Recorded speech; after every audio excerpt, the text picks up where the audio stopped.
Matulesi. Saya lahir di Ambon pada tahun 1783. Saya pernah menjadi tentara Inggris berpangkat sersan. Pada waktu itu, Belanda harus menyerahkan wilayah jajahannya, diantaranya Maluku pada Inggris. Namun, kali ini tidak berlangsung lama. Setelah Perang Napoleon berakhir, Indonesia diserahkan kembali ke pihak Belanda. Seperti pada masa-masa sebelumnya, Belanda kembali memeras kekayaan bumi Maluku. Penindasan dan tindakan-tindakan kasar yang dijalankan Belanda jadi salah satu sebab bangkitnya penduduk Maluku melakukan perlawanan. Dan sasaran utama rakyat Maluku adalah mengembangkan kekuasaan Belanda dengan cara merebut benteng Dorset, lambang kolonial di Sabarua. Pagi tanggal 16 Mei 1817, sebelum matahari terbit, penduduk sudah bersiap-siap hendak menyerbu benteng Dorset. Sementara itu, saya masih berada di Haria, 5 km dari benteng. 4 orang diutus untuk menyebut saya. Dalam pertemuan yang diadakan pagi itu, saya diangkat sebagai pimpinan penyerbuan ke benteng. Saya segera menyusun pasukan dan mengatur siasat. Pemuda-pemuda yang dulunya berdinas dalam ketentaraan Inggris dan teman-teman dekatnya dijadikan barisan inti. Tengah hari, saya memerintahkan pasukan saya menyerbu. Pasukan Belanda yang bertahan dalam benteng melepaskan tembakan bertubi-tubi. Benteng dapat dikuasai dan semua tentara Belanda ditangkap. Pasukan Belanda yang dipimpin Mayor Pitjes berusaha merebut kembali benteng Dorset. Saya bersama pasukan melakukan perlawanan. Pasukan Mayor Pitjes mundur. Selama 3 bulan benteng itu dikuasai pasukan saya. Belanda kembali mengerahkan pasukan besar-besaran untuk menyerang kami. Pasukan saya kemudian mengosongkan benteng itu. Setelah kejadian itu, Belanda kemudian mengadakan serangan besar-besaran. Pada bulan November 1817, saya ditangkap Belanda, dan puncaknya pada tanggal 16 Desember 1817, saya gugur dengan cara dihukum gantung.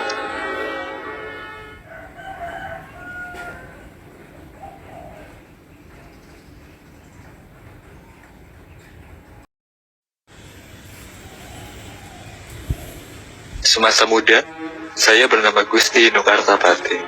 Saya terlahir pada tahun 1797 sebagai pewaris tahta Kesultanan Banjar.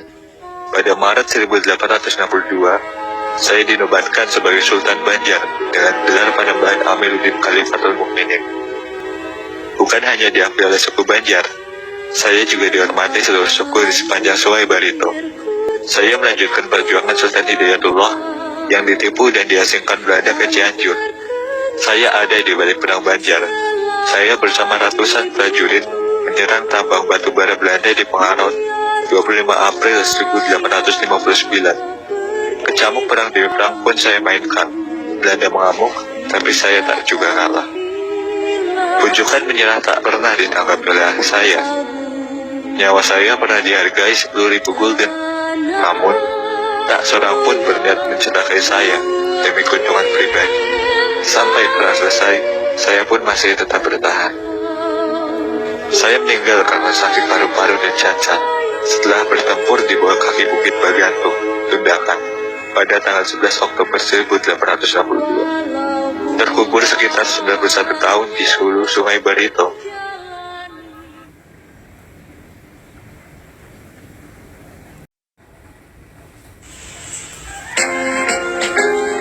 Nama saya mencuat karena Perang Badri.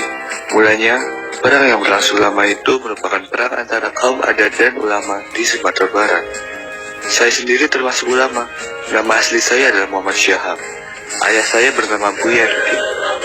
Sebagai ulama dan pemimpin masyarakat, saya dapat beberapa gelar, Peto Syarif, Malin Basral, dan Tuanku Imam.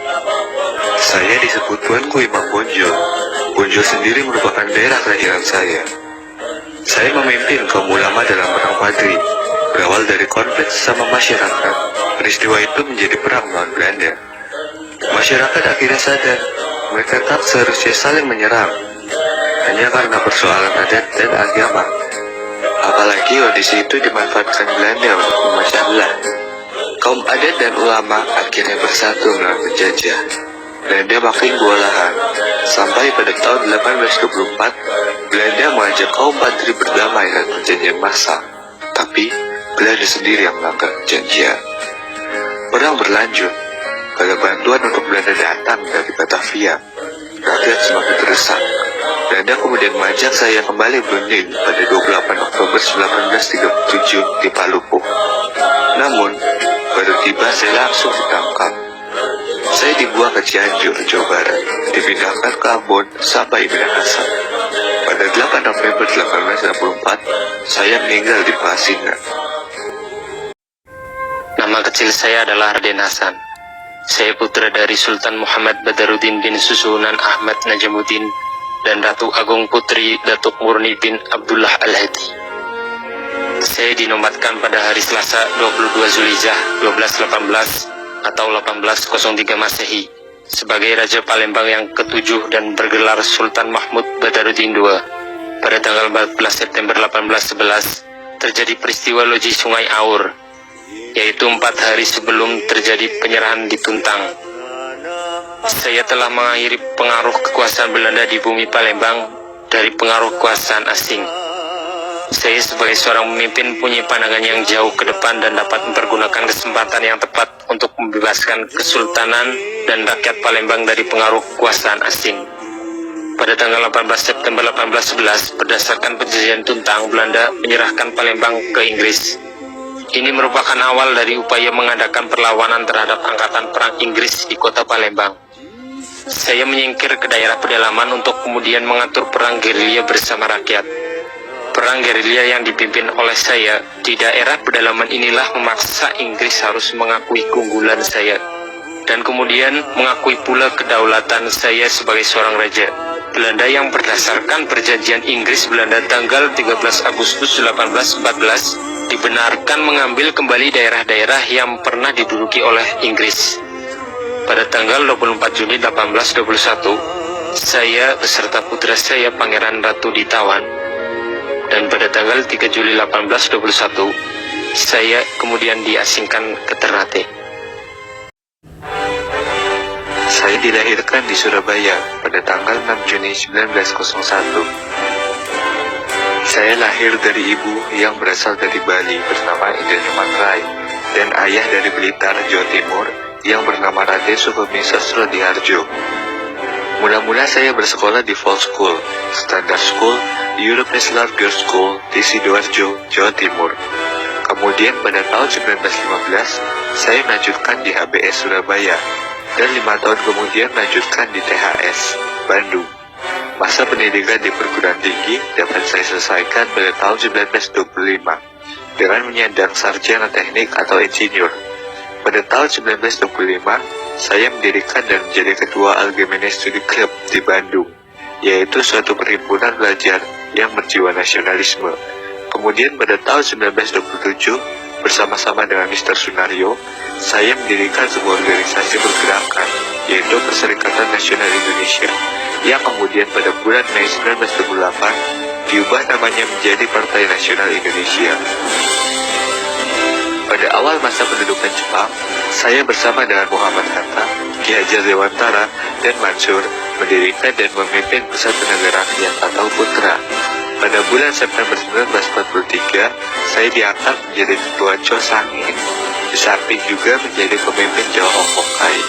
Dan pada bulan Agustus 1945, menjelang proklamasi kemerdekaan RI, saya terpilih sebagai ketua PPKI. Pada tanggal 17 Agustus 1945, saya bersama-sama dengan Hatta memproklamasikan kemerdekaan Republik Indonesia. Dalam agresi militer Belanda yang kedua, tahun 1948, saya dan Hatta serta beberapa pemimpin republik lainnya ditawan Belanda untuk kemudian berturut-turut diasingkan ke Prapat, kemudian Bukit Manumbing, Bangka. Tanggal 6 Juli 1949, saya kembali ke Yogyakarta, dan pada 16 Desember 1949, saya dilantik menjadi Presiden Republik Indonesia Serikat. Pada tanggal 17 Agustus 1950, saya dilantik menjadi Presiden Negara Kesatuan Republik Indonesia, dan tanggal 5 Juli 1959, saya mengeluarkan dekret Presiden tentang kembali ke UUD 45. Saya wafat pada tanggal 21 Juni 1970. Saya dilahirkan di Bukit Tinggi, Sumatera Barat pada tanggal 12 Agustus 1902. Saya menyelesaikan pendidikan di Europe Leisure School ELS tingkat sekolah dasar di Bukit Tinggi dan Merriweather Gebrit Leger Onderwijs Mulo setingkat sekolah menengah pertama di Padang. Sudah itu saya masuk ke Hendels Middlesbrough School, sekolah menengah ekonomi di Jakarta. Tamat dari sekolah ini pada tahun 1921, saya berangkat ke negeri Belanda untuk mengikuti kuliah di Hendels Hoger School, sekolah tinggi ekonomi di Rotterdam. Perjuangan politik menentang penjajah Belanda dimulai saya melalui PI. Sebagai ketua PI, saya menggariskan haluan politik PI, yakni non-kooperasi dan mencanangkan semboyan Indonesia Merdeka sekarang juga. Dalam perjuangan saya pernah mengalami pembuangan ke Digul dan Banda Neira. Setelah Perang Pasifik pecah, saya dikembalikan ke Jawa.